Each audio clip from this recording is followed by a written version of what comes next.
Catholic guilt? Question mark. There wasn't anything else to this question, and I wanted to end on this one because it's something I've never personally experienced, but I know it is an issue, and I'm assuming they're referring to Catholic guilt in terms of the fact that the Catholic faith tends to teach abstinence, so it tends to teach you that you shouldn't have sex before marriage. And then for a lot of people, if they do choose to have sex before marriage, as is your choice because it is your body, there is a lot of guilt that is associated by that because no sex before marriage is something that's been instilled in people since they were children in a lot of cases. And breaking that can feel immoral, it can feel dirty, it can feel wrong. In regards to the Catholic and Christian faith in terms of the Bible, Adam and Eve made the earth, right? They had sex, they populated it, and here we all are. Adam and Eve weren't married because the institution of marriage wasn't even a thing yet, it wasn't invented, it didn't exist. So if Adam and Eve can do it, I would argue that it's fine.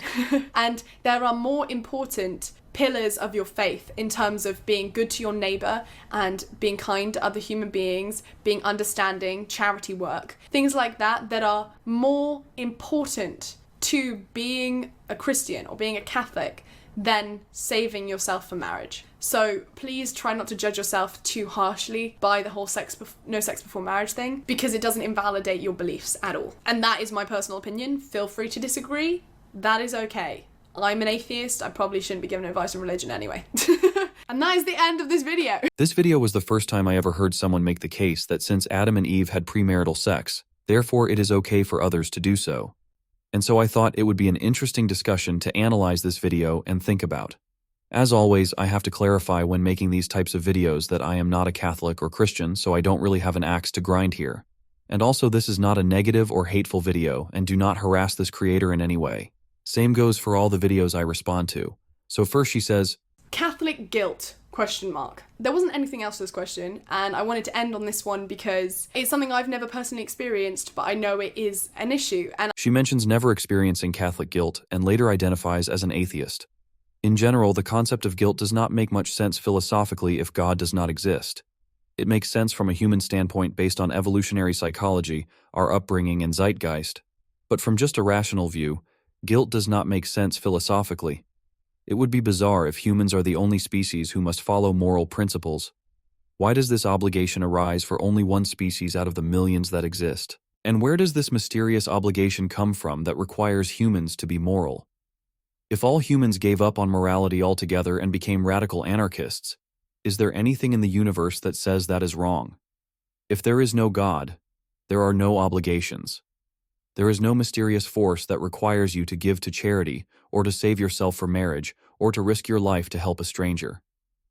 You may do those things depending on how you were raised, the zeitgeist, and possibly evolutionary reasons, but none of them compel you to do so. No atheist has managed to bridge the gulf from an is to an ought, and most don't even seem to understand the problem. They don't understand the consequences of their worldview, and neither do most people actually. Atheists typically respond saying something like, I don't need God to be moral. Honestly, these people are almost hopeless. Their listening skills are so bad that they don't even understand the argument.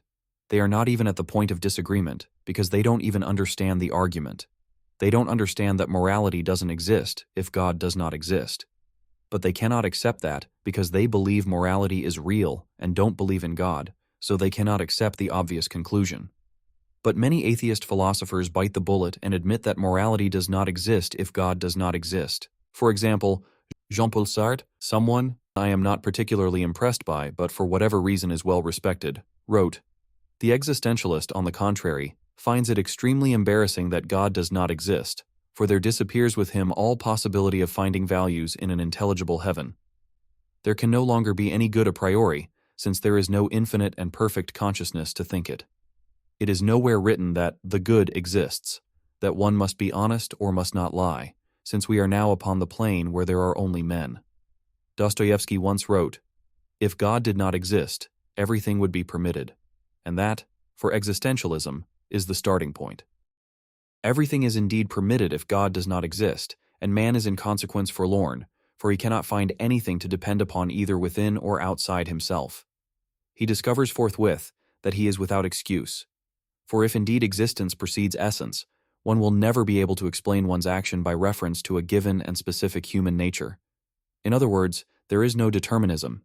Man is free, man is freedom. Nor, on the other hand, if God does not exist, Are we provided with any values or commands that could legitimize our behavior? I don't like Sartre, but he is spot on here. It's high time atheists stop denying the obvious implications of their worldview. I'm assuming they're referring to Catholic guilt in terms of the fact that the Catholic faith tends to teach abstinence, so it tends to teach you that you shouldn't have sex before marriage. Does the Catholic Church teach abstinence? Yes, it does, but it goes much further than that. It teaches that celibacy is virtuous and even mandatory for most priests. It also teaches that masturbation is a mortal sin, a serious offense that can lead to eternal damnation if there is no repentance and other mitigating circumstances. Lust is considered disordered, and both porn and prostitution are explicitly forbidden. Here are the sources from the Catechism. Fornication is carnal union between an unmarried man and an unmarried woman. It is gravely contrary to the dignity of persons and of human sexuality, which is naturally ordered to the good of spouses and the generation and education of children. Moreover, it is a grave scandal when there is corruption of the young. Lust is disordered desire for or inordinate enjoyment of sexual pleasure. Sexual pleasure is morally disordered when sought for itself, isolated from its procreative and unitive purposes. By masturbation is to be understood the deliberate stimulation of the genital organs in order to derive sexual pleasure. Both the magisterium of the Church, in the course of a constant tradition, and the moral sense of the faithful have been in no doubt and have firmly maintained that masturbation is an intrinsically and gravely disordered action. The deliberate use of the sexual faculty, for whatever reason, outside of marriage is essentially contrary to its purpose. For here, sexual pleasure is sought outside of the sexual relationship, which is demanded by the moral order, and in which the total meaning of mutual self-giving and human procreation, in the context of true love, is achieved. All the ordained ministers of the Latin Church, with the exception of permanent deacons, are normally chosen from among men of faith who live a celibate life and who intend to remain celibate for the sake of the kingdom of heaven. Called to consecrate themselves with undivided heart to the Lord and to the affairs of the Lord, they give themselves entirely to God and to men. Celibacy is a sign of this new life to the service of which the Church's minister is consecrated. Accepted with a joyous heart, celibacy radiantly proclaims the reign of God. In the Eastern churches, a different discipline has been enforced for many centuries. While bishops are chosen solely from among celibates, married men can be ordained as deacons and priests. This practice has long been considered legitimate. These priests exercise a fruitful ministry within their communities. Moreover, priestly celibacy is held in great honor in the Eastern churches, and many priests have freely chosen it for the sake of the kingdom of God. In the East, as in the West, a man who has already received the sacrament of holy orders can no longer marry. Prostitution does injury to the dignity of the person who engages in it, reducing the person to an instrument of sexual pleasure. The one who pays sins gravely against himself. He violates the chastity to which his baptism pledged him and defiles his body, the temple of the Holy Spirit. Prostitution is a social scourge. It usually involves women, but also men, children, and adolescents. The latter two cases involve the added sin of scandal. While it is always gravely sinful to engage in prostitution, the imputability of the offense can be attenuated by destitution, blackmail, or social pressure. Pornography consists in removing real or simulated sexual acts from the intimacy of the partners in order to display them deliberately to third parties. It offends against chastity because it perverts the conjugal act, the intimate giving of spouses to each other. It does grave injury to the dignity of its participants, actors, vendors, the public, since each one becomes an object of base pleasure and illicit profit for others. It immerses all who are involved in the illusion of a fantasy world. It is a grave offense. Civil authorities should prevent the production and distribution of pornographic materials. I can understand the questioner's original comment even better now regarding Catholic guilt. With all these restrictions, it is no surprise someone feels strong Catholic guilt. I thank God that I am not a Catholic. And to be clear, not all restrictions of the Catholic Church related to sexuality are bad, but many of them are. Catholics should not be worried about breaking the rules that do not harm themselves or anyone else, such as feeling lust in an appropriate time and place. Masturbation is also something that one should not be ashamed of, especially when you are not married. It allows a sexual outlet that will prevent more risky behaviors like premarital sex, which can lead to pregnancy and sexually transmitted diseases. And then for a lot of people, if they do choose to have sex before marriage, as is your choice because it is your body. The phrase, "my body, my choice," is a popular argument for the pro-choice position, but it is arguably one of the weakest and most misleading. Despite being the most common pro-choice slogan, there are far stronger arguments available, making it surprising and disappointing that this remains the go-to defense. The problem with this argument lies in its dishonesty and oversimplification. The fetus is not the woman's body. It is a distinct human organism residing within her body, connected to it, but not identical to it. A pregnant woman does not suddenly grow a second heart, brain, or set of DNA. This framing reduces a complex ethical issue to an oversimplified and factually incorrect claim, which is unlikely to persuade those who disagree. Moreover, even from an ethical standpoint, the principle of my body, my choice, fails under scrutiny. Society routinely places limits on what individuals can do with their bodies whether or not it directly affects others. For instance, you cannot legally use certain drugs, such as cocaine, even though it involves your own body and may or may not affect others around you. If someone attempts to harm themselves, such as jumping off a bridge, others are often justified, both legally and ethically, in intervening, even if the person is fully aware and in control of their mental faculties, and even if that person has no family or friends or job that will be affected. In our context, engaging in premarital sex carries risks of transmitting STIs, which can harm others. It is also a leading cause of abortions and single-parent homes. Some forms of premarital sex also increases the risk of sexual violence. The simplistic slogan, "My body, my choice," fails to account for interconnectedness of our actions and their effects on others. Please stop using this nonsensical slogan. There is a lot of guilt that is associated by that because no sex before marriage is something that's been instilled in people since they were children in a lot of cases, and breaking that can feel immoral, it can feel dirty, it can feel wrong. In regards to the Catholic and Christian faith in terms of the Bible, Adam and Eve made the earth, right? They had sex, they populated it, and here we all are. Adam and Eve weren't married because the institution of marriage wasn't even a thing yet, it wasn't invented, it didn't exist. So if Adam and Eve can do it, I would argue that it's fine. That's an interesting argument, but it doesn't hold up. First of all, neither of us believe the Adam and Eve story literally happened. It's contradicted by, at a minimum, anthropology, archaeology, and evolutionary biology. Plus, the story itself has likely been edited over time. But for the sake of this discussion, let's take the story as it's presented in its final form. Now, just because something is a myth doesn't mean it lacks value. Myths can still carry significant truths and offer deep theological insights. Biblical texts, whether mythological or historical, deserve to be taken seriously, and we can learn a lot from engaging with them thoughtfully. There is no issue in deriving theology or morality from mythology. So, were Adam and Eve married? It's debatable, but I think more likely than not that they were married. If you open any English translation of the Bible, you'll commonly see the word wife used. For example, "Therefore a man shall leave his father and mother and be joined to his wife, and they shall become one flesh." If that translation were unambiguously accurate, the discussion would end there, because a wife implies a marriage. But here's a key issue. There is no distinct word for wife in biblical Hebrew. Bible scholar Jennifer Bird frequently points this out, and if you've seen my response video to her, you'll notice she brings this up there as well. I'll show more sources confirming that a distinct word for wife does not exist in biblical Hebrew or New Testament Greek. But consider also that since the majority of translators put wife in the text, that is how the translation experts have understood the context. One exception is Julia Smith's literal translation, which reads, "Therefore a man will leave his father and his mother, and will cleave to his woman, and they shall be into one flesh." His woman, instead of his wife. That is actually more literal, but not necessarily more accurate.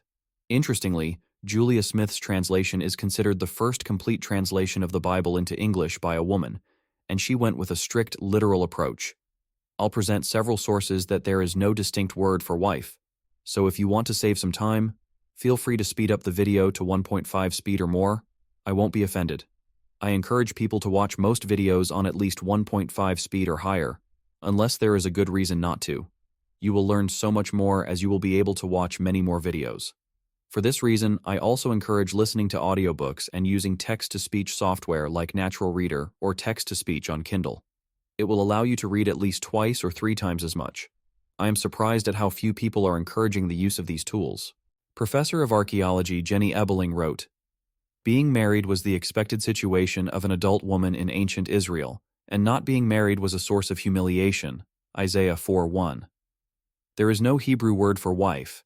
Instead, the biblical writers use the common word for woman, Isha, while husbands were frequently called Baal or Lord. Minister Sereno Edwards Dwight wrote in 1836, "The word wife is italicized in our version because there is no word corresponding to it in the Hebrew." Dr. Francisco Victa wrote, "We must understand that in the biblical Greek there is no word for wife and no word for husband. You have to use proper context to understand when the scripture is talking about a wife and husband and when it is talking about a man and woman." In the book, Catholic Women Preach, it says, "Most translations identify her as a worthy wife, but the Hebrew is woman. There is no word for wife in Hebrew." And finally, Tom Hobson, PhD, wrote, "There is no unambiguous Hebrew word for wife. The standard term, Isha, is also the standard word for woman, so only context can tell us when it means wife." Moreover, the verb to marry does not exist in the Hebrew. Bible scholar Jennifer Bird wrote, "This may be the most surprising information to learn about in this chapter. It was pretty startling for me initially, especially when I began to think about how often it is a factor. There is no verb to marry in the Hebrew Bible. You are in good company if your immediate response to reading that sentence was akin to, 'Oh, that can't be true. I've seen numerous examples of marry in the Old Testament or Hebrew Bible.' Yes, you most likely have, since most English translations render the Hebrew verb to take, and sometimes the verb to live with, when used in these kinds of human relationship settings, as some form of to marry. This happens not just a few times but consistently throughout the Hebrew Bible. By now, you should have a solid grasp of the translation issue. Just because words are translated a certain way doesn't mean they are literally in the text. So why do I think Adam and Eve were married? Here are about 7 reasons. 1. They were never separated. Adam and Eve remained together throughout their lives. There's no indication in the text that they ever lived apart, pursued separate lives, or had different commitments. Their union was enduring, reflecting the kind of lifelong partnership we associate with marriage. Interestingly, as recorded in Where Heaven and Earth Touch, an anthology of Midrash and Halakha, a Jewish tradition suggests they may not have had sexual relations for an extended period, but they clearly stayed together. Rabbi Simon said, "For 130 years Adam did not have sexual relations with Eve. Why? When he saw that he had fathered Cain and Abel, and that Cain then went and killed Abel, it wasn't enough that Abel was killed, but Cain, who killed him, was destined for a life of destruction and desolation. What did he do?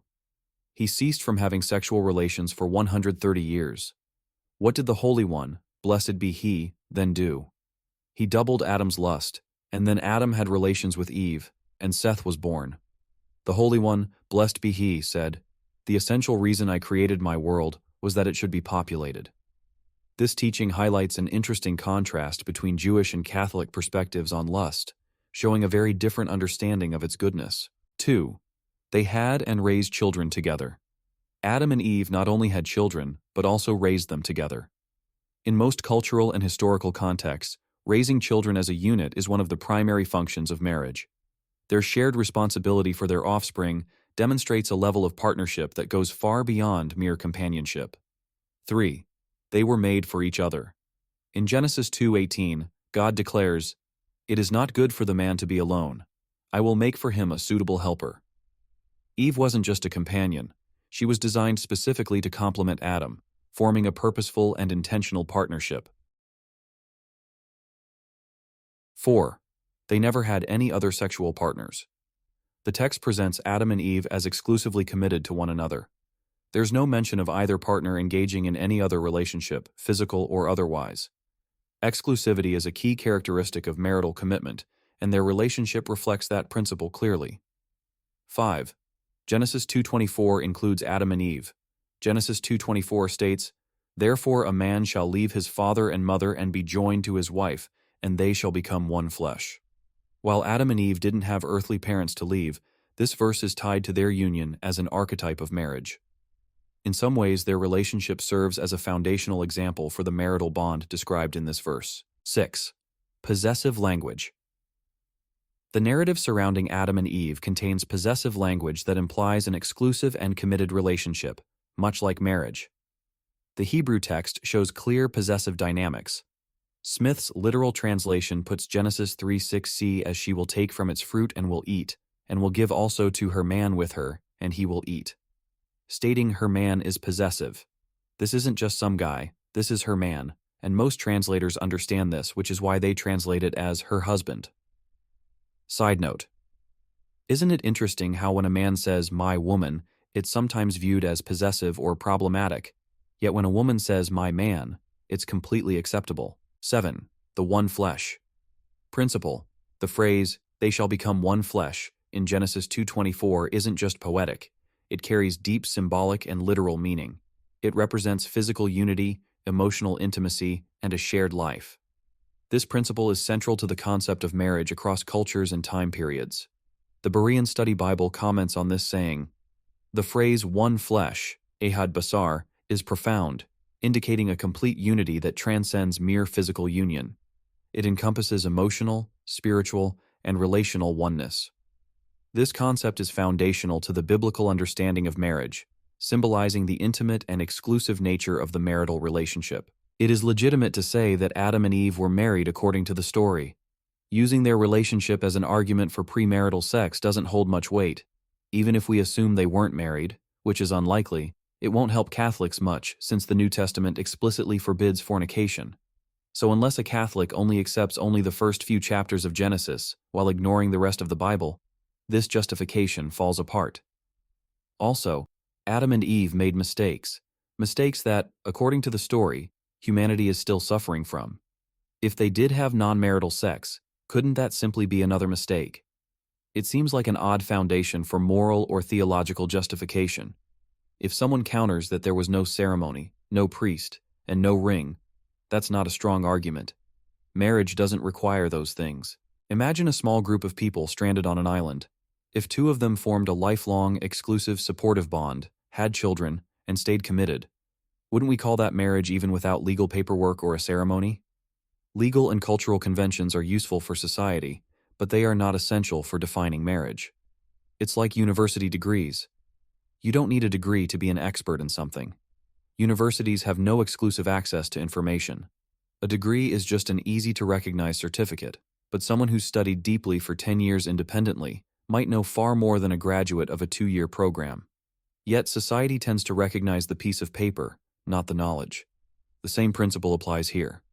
Adam and Eve were, in all meaningful ways, married, even without formalities. And there are more important pillars of your faith in terms of being good to your neighbor and being kind to other human beings, being understanding, charity work, things like that that are more important to being a Christian or being a Catholic than saving yourself for marriage. So please try not to judge yourself too harshly by the whole no sex before marriage thing, because it doesn't invalidate your beliefs at all. And that is my personal opinion. Feel free to disagree. That is okay. I'm an atheist. I probably shouldn't be giving advice on religion anyway. And that is the end of this video. Is it a legitimate theological position that some commandments are more important than others? I am certain it is in many cases, but some cases are debatable. For example, is charity work a greater commandment than abstaining from premarital sex? That's a question open to discussion. However, sometimes the hierarchy of commandments is obvious. For instance, the commandment, "You shall not murder," is undeniably more important than, "You shall not steal." Murderers are worse than thieves. Unjust killing is worse than theft. By the way, the text says, "You shall not murder," not "You shall not kill." If you don't know the difference between kill and murder, your education is seriously lacking. Make sure to subscribe, and I will teach you. For those who do not believe some commandments are more important than others, the Talmud would label such people as pious fools, Hasid Shoteh. An example is given in Sota 21b. The Gemara asks, who is considered a foolish man of piety? For example, it is one who sees that a woman is drowning in a river, and he says, it is not proper conduct to look at her while she is undressed and save her. Here, the commandment of saving a life outweighs the commandment of modesty. Therefore, you violate anything to do with modesty to save her life. If they were equally important, then how could one commandment override the other? But just because one commandment is more important, doesn't mean the lesser one isn't important. Murder is worse than theft, but theft is still wrong. It's just less wrong than murder. The Talmud says in Avat 2.1, Rabbi Yehuda Hanasi said, "What is the proper path a person should choose for himself? Whatever brings glory to himself before God and grants him glory before others. Be careful with a minor mitzvah, commandment, as with a major one, for you do not know the reward for the mitzvos. Consider the loss incurred for performing a mitzvah compared to its reward, and the reward received for sinning compared to the loss. Consider 3 things, and you will not come to sin. Know what is above you, an eye that sees and an ear that hears, and all your deeds are recorded in the book." Effort should also be put into what appears to be a minor commandment. Small tasks should not be done carelessly simply because they seem insignificant. However, I will caution against over-focusing on minor commandments at the expense of more important ones. This is one of the major problems with rituals. People often invest so much time into perfecting rituals that they neglect more important commandments related to human relationships and justice. As for her atheist comment, is it legitimate for an atheist to give advice on religion? Absolutely. The issue isn't what you believe, it's whether you are educated on the topic. There are plenty of professors of religion who are atheists, and they teach their subject exceptionally well because they are educated and well-read. You do not need to believe in something to teach it competently. This applies to many subjects, including parenting and relationships. There are single and childless individuals who know far more about parenting than many parents because they have studied the literature extensively. The reality is that people often overestimate what they learn from practical experience alone when they haven't engaged with theoretical knowledge to complement it. And that is the end of this video. If you enjoyed it, please like and subscribe, and don't forget to check out my other videos. Thank you for watching.